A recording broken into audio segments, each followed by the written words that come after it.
turunlah Quran surah keempat, ayat yang ke-100 dalam Al-Quran. Paling kiri sebelah bawah di mushafnya.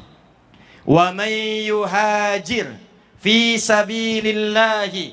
Siapa yang mau berhijrah, berubah jadi lebih baik, datang ke majelis ilmu, dia mau belajar, memperbaiki diri, ingin lebih dekat dengan Allah. Pejabat belajar supaya menunaikan jabatannya dengan baik.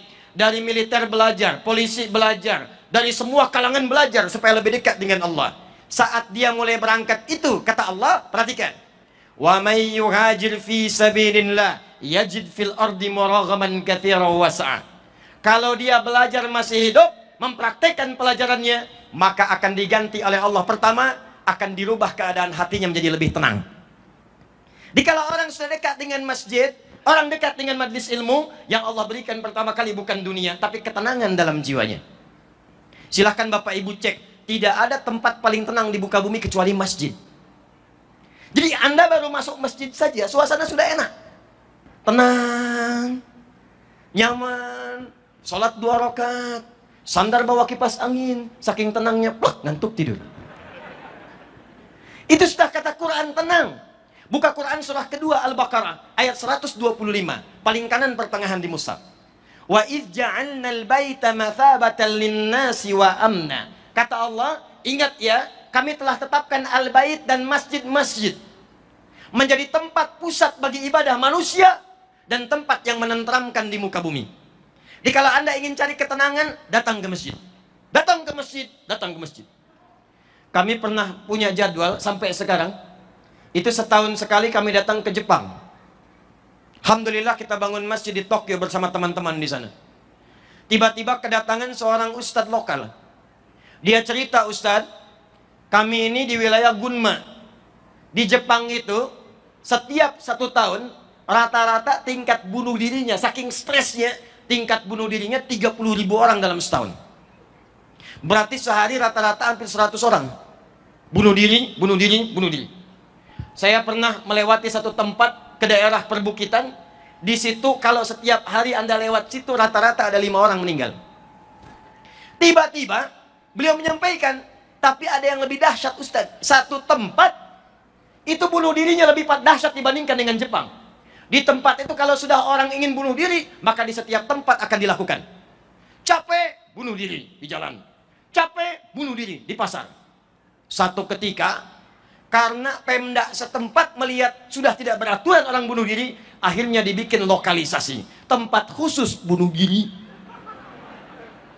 Yang paling unik, jamnya diatur jam 10 sampai dengan jam 2. Jadi kalau Anda datang jam 9 kepagian, datang jam 3 besok lagi. Jam 10 sampai jam 2. Nah, ada yang menarik. Satu kali ada seorang datang kemudian ingin bunuh diri, berpapasan dengan seorang muslim. Ini kisah nyata. Begitu berpapasan ditanya, mau kemana Pak? Bunuh diri. Jam berapa? Jam 12. Oh, sekarang kan masih jam 11 Pak. Mau nggak ikut saya dulu? Saya akan bawa Bapak ke satu tempat yang memberikan ketenangan. Wah, saya takut nanti terlambat. Terlambat bunuh diri. Saya takut terlambat. Kata orang muslim yang tadi, jangan khawatir. Kalau Bapak merasa terlambat, nanti saya ganti kerugiannya. Ikutlah orang muslim ini, tiba-tiba diajak ke masjid. Masya Allah, sampai di masjid, sedang diadakan semacam pengajian. Baru datang ke masjid, diajak duduk di luaran masjid, baru duduk sejenak, saking tenangnya di masjid, mulai tibalah rasa kantuk itu. Bayangkan, orang bukan muslim pun datang ke masjid, baru area sekitaran masjid luarnya, baru duduk merasakan ketenangan, ngantuk tidur. Ternyata bukan orang Islam saja yang dekat masjid langsung tidur. Ada orang pengen bunuh diri, datang dekat masjid, langsung ngantuk, tidur. Begitu tertidur diamati oleh orang Islam ini, kok pulas sekali tidurnya. Mau dibangunkan gak enak. Ternyata bangun-bangun lewat dari jam bunuh dirinya. Lebih daripada jam 2, tiba-tiba terbangun. Begitu bangun ini kata yang muslim, Pak, saya tadi gak enak mau bangunkan, karena tidurnya terasa nikmat dan tenang. Sekarang Bapak sudah lewat jam 2, saya berjanji akan mengganti tadi, karena kalau Anda lewat dari jam bunuh diri, saya akan katakan saya ganti. Kata orang tadi, saya tidak jadi bunuh diri. Kok bisa? Saya ini pengen bunuh diri, karena sudah 3 hari saya nggak tenang, nggak bisa tidur. Ini saya aneh nih. Kok bisa di tempat ini baru duduk sudah ngantuk? Duduk, tenang, ngantuk, nyaman, tidur. Ini tempat apa namanya? Begitu dijelaskan tentang masjid, tentang keutamaannya, dia katakan bagaimana caranya masuk Islam.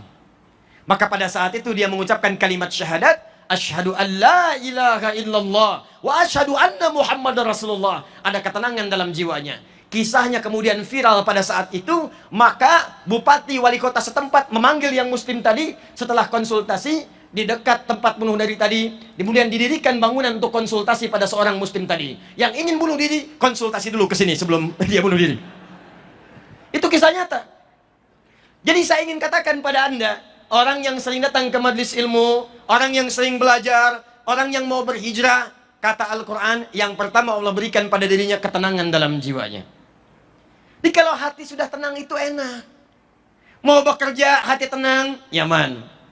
Di rumah tangga, hati tenang, nyaman. Yang sering menjadikan masalah itu karena hati tidak tenang. Karena sumber hidupnya tidak pernah tenang, akhirnya keluarlah kemudian kegelisahan dalam lisannya.